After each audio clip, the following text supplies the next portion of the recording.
Hey guys, this is Kay. So after this section of notes, you'll be able to explain the characteristics of the Greek city-states. Also, you'll be able to identify what made the Greek city-states similar and different. So hold on, here we go.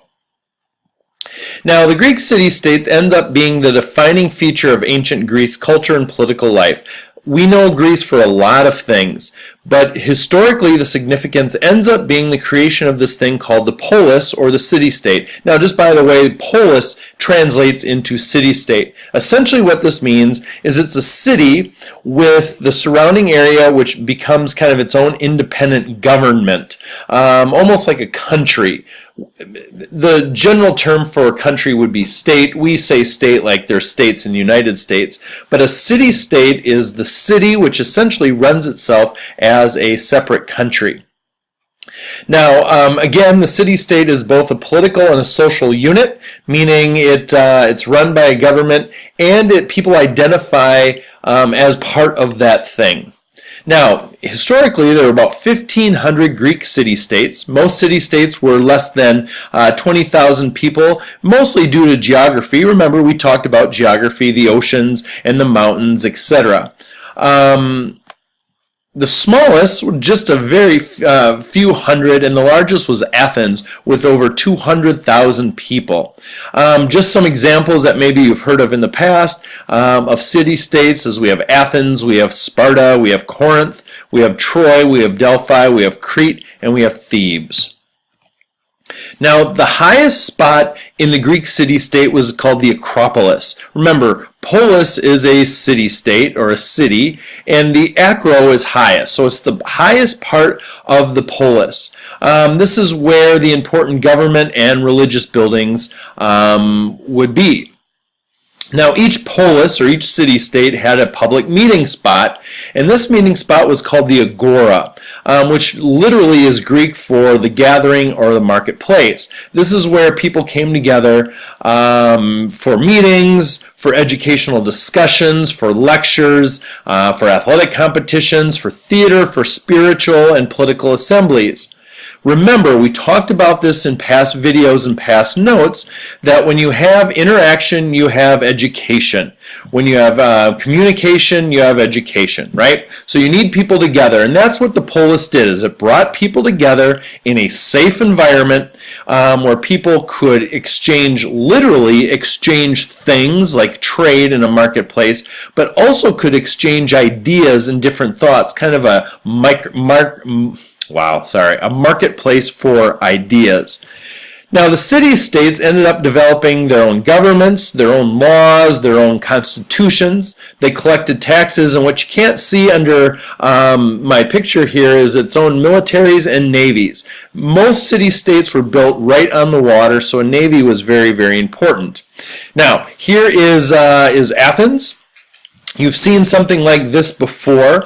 Up here is the Acropolis, right? This is where the important government buildings are and the religious buildings. And then down here into this common area, you have the common area, the agora, places where people would come together to sell stuff, to debate, to discuss, etc.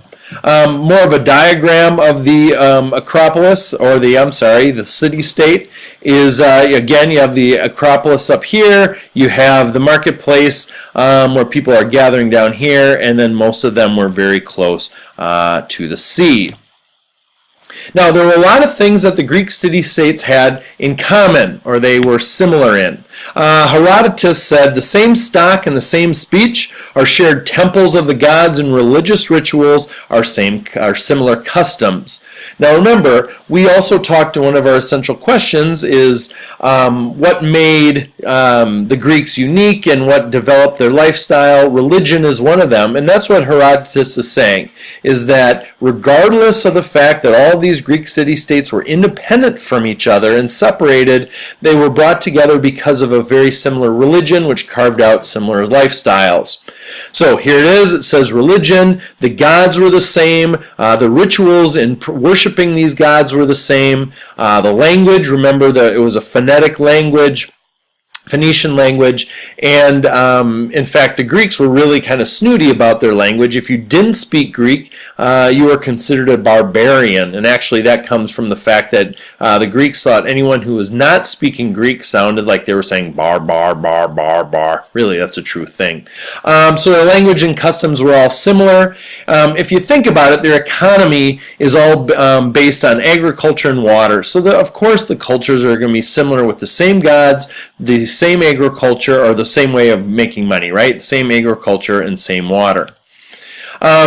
Also, it was a very, very important trait of those in the Greek polis or city-states, and a priority to be a good citizen, and they all shared the responsibility of the well-being of the city-state. There are a lot of things that make the Greek city-states different as well.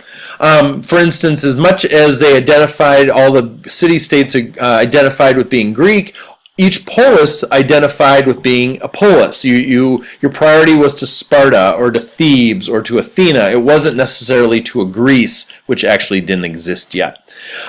Sometimes city-states fought over these differences. They would war with each other. Now we're going to find examples of that later on in this unit with the Peloponnesian War, which pretty much devastated, Greek devastated itself. Each polis was protected by the gods, that's true, but each one was protected by a different or individual god. For instance, Athena was the patron goddess of Athens.